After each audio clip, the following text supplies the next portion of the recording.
janë, domethënë, emigrantët tonë që shikojnë për vlera rritjesh në të ardhmen, e marrin si investim, jo si shtëpi banimi. Apartamenti banimit. Blen pjesën e komplekse, pra gjithë gjë që do zhvillohet. Nuk blen vetëm për vend. Po pra, Alabarit është tjetër ai i Tiranës. Mua nuk më pëlqen një fakt që unë ju a thash para se fillonte, domethënë në fillimin e emisionit, që dalin ca statistika që në Tiranë ka apartamente, shumica e apartamenteve janë pashitur. Kjo nuk është e vërtetë. Nuk është vërtet sepse është kërkesa më e madhe se oferta. Nuk është vërtet ajo shifër që tha. E para për gjithë Shqipërinë, vetëm për Tiranë. Po jo, kjo shifër këtu e minutë. Kërkohet dhe nuk gjendet më në Tiranë. Ka apartamente në Tiranë sa të duash bosh. Në gjithë Shqipërinë është tuaja është bosh po sa duash, sa shiko. Debati jot është për marketing. Po debati im është për qytetarët, debati im është për një qasje tjetër. Kam bashkinë Tiranë bosh ka tani. Ashtu mos themi se s'ka tash. Po pa diskutim që ka, nuk po themi që ka. Që s'ka, edhe marketing nuk ta lejon. Shifrat që jepen. Po jo, është kjo Armeni ta kuptove pyetjen, pse diku shkon me vrap blej një gjë që apo blej emrin?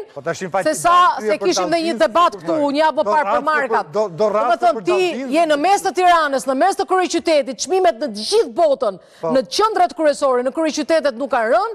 Ti thua do të bien çmimet në Tiranë, por nuk do bien Durrës, e kupton? Këto janë lajme që nuk nxjerrin ata që. Nëse tham një, kush do thashë do bien. Po them fenomeni real tani çfarë ndodh. Si vëmimet që po them që e thatë ju, unë po them çfarë ndodh tani. Ulet, pra do zvoglohet ritmi i rritjes.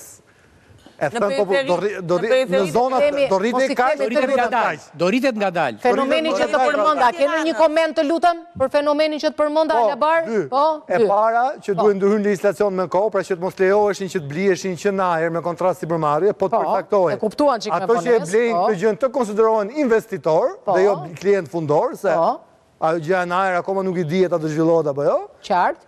Një aspekt ligjor dhe e dyta, këto qytetarët që vrapojnë me një godin treqe që ndërtohet, duhet të shikojnë dhe një herë, të kërkojnë pak më shumë treg, shkojnë ka agjensit, shofin se mbase gjenë diçka e cila është të ndërtuar, dhe vlen ta marrin atë dhe të mos presin 3, 4 edhe duhet të qenë profesionistët e vërtetë të marrin informacion të gabuar.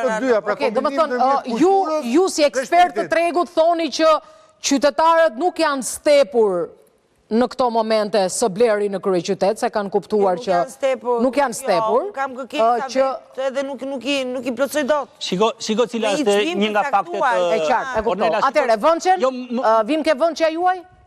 Vënçja ime? Po, Vënçe. Vënçe fare. Vënçe fare. Atëherë, ka objekte të lirë, unë i referomi, besoj tek të dhënat e qeverisë shqiptare. Po. 182.000 objekte ndërtet.